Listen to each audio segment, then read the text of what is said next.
Child's Play 3 is directed by Jack Bender and stars Justin Whalen as Andy Buckley and once again Brad Dourif as Chucky himself. And this time around, Andy is off to military school. It seems like everybody from the second movie has already left Andy, and now he's all alone once again. You know, it was actually a cool idea in the second movie because it doesn't have to retread a lot of the similar ideas that the first movie left off, but have it be much cheaper. Like, it was even more intense for the second movie because Andy is still all in his lonesome, but whatever.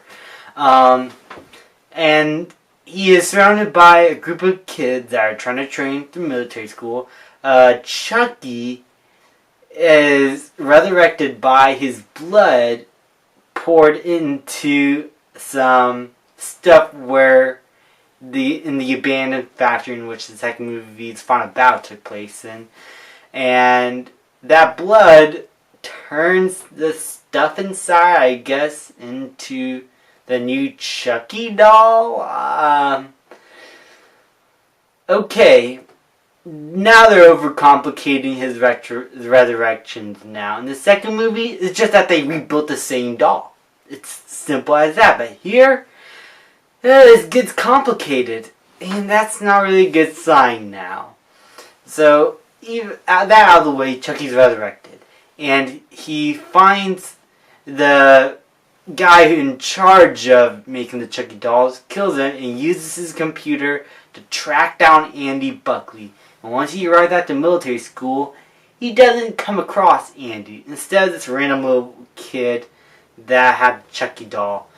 And instead of going after Andy, he figures since this kid is the first one that saw him in his new body, maybe he's able to transfer his soul into him. So, throughout the film, Chucky's trying to put his soul into this random kid that we have no idea about. And then I guess Andy's trying to do his best to stop him while also he's in love with this girl and is trying to do well in military school and win over his peers. Yeah, this is a lackluster sequel. Now I'm going to go over my positives because I do have some positives. For one, Chucky is still great.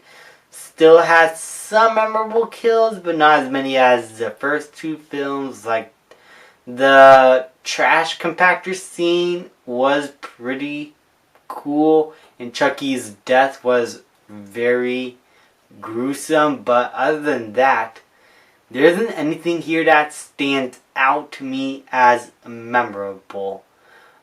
Okay, now I'm just going back to the negatives. Okay. So as I said, the kills are not memorable. And for a slasher movie, you need memorable kills. Like in the first Halloween, you got that kill with Michael Myers stabbing that kid through the heart on the wall to show just how strong Michael is. Like, that was great. There's nothing like that here. It's dull. The characters are not like typical characters in slashers, but they still are not memorable. Like, I did not care about Andy's new love interest. I did not care about the geeky kid that gets blown up later. I did not care about the bully that bullies Andy. Or the guy that shaves kids' head and seemed to get a hard-on that, kind of. It just is very lackluster characters also. With Kyle and Andy's mother, they felt like real people. They felt memorable. They had a character to them. Here, these are caricatures of certain characters that we've seen before, and we just don't care. And Andy himself is no longer the prime target. So a lot of the suspense that comes around the main character is non-existent. We're only supposed to fear for the kid that we don't know about, that is about to lose his life to Chucky because his soul, Chucky's soul is going to transfer into this random kid we don't know about. And the tension is just not there. That is why mostly the kills are very lackluster, and the horror and tension is not there anymore because Andy's no longer the prime target. And in a slasher, we are usually supposed to root for the main character. Now, if there's a secondary character that we should fear, it's usually because there is a good character there, we care about him, and we don't want him to die. This character, if he was better written and had some sort of character to him, or is closely related to Andy, or if we see him in the previous film, then I would have cared, but I really don't. And the story itself suffered that because the writing is just not strong enough to hold this film. It's not that there's nothing here that's terribly awful in my opinion. It's just that there's nothing there to warrant another movie here. And it just felt dull, to be honest. And that's the worst thing this movie could commit, is just being dull. I said there's nothing particularly awful here for me to give it like a D or an F rating or anything. But there's nothing here memorable enough to get it a B or an A rating.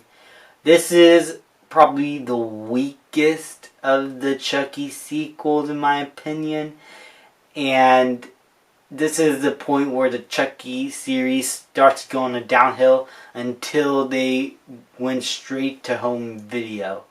So for that reason, I'm going to give Child's Play 3 a C-. Not an awful movie, but not a memorable one in the series. Thank you guys so much for watching. Please like, subscribe, comment, and I'll see you guys next time.